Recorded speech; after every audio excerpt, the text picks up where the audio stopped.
தனுஷ் நடிச்ச super duper ஹிட்டான திரைப்படம் வேலையில்லா பட்டதாரி. இந்த திரைப்படத்தை வேல்ராஜ் இயக்கியிருந்தாரு. படத்துல ஒவ்வொரு விஷயங்களும் இன்ஜினியரிங் ஸ்டூடெண்ட்ஸை பத்தி, ஒரு அப்பா மகனுக்குள்ள பிரச்சனைகளை பத்தி எடுத்து சொல்லியிருந்தாங்க. அது நல்ல ரீச் ஆச்சு அப்படின்னு சொல்லலாம். ஸோ அதே குரூப் இன்னொரு திரைப்படத்தை ஆரம்பிச்சாங்க. அந்த திரைப்படத்துல நம்ம தனுஷ் நடிக்கிறாரு.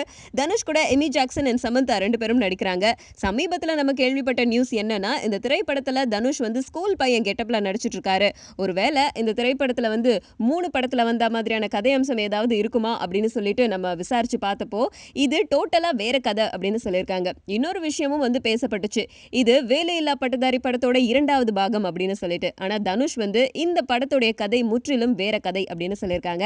அண்ட் இந்த நிலைமையில இந்த படத்துடைய பெயர் இப்ப என்ன அப்படின்றது நமக்கு தெரிஞ்சிருச்சு. வேலையில்லா பட்டதாரி படத்துல வந்த வேலையில்லா பட்டதாரி அப்படிங்கிற பாடல் நம்ம எல்லாரும் கேட்டிருப்போம். அதுல வருமே டீ கடை ராஜா நாங்க, அதேதாங்க. அந்த பாடல்ல டீ கடை ராஜா அப்படிங்கிற வார்த்தையை எடுத்து படத்துக்கு டைட்டிலா வச்சிருக்காங்க. ஸோ இது இன்னும் அதிகாரப்பூர்வமா வெளியிடப்படல. கூடிய சீக்கிரம் இந்த திரைப்படத்தோட பெயரை அதிகாரப்பூர்வமா வெளியிடுவோம் அப்படின்னு சொல்லியிருக்காங்க. இந்த திரைப்படத்தை தனுஷோடைய ஒண்டர் பார் நிறுவனம் தான் தயாரிக்குது.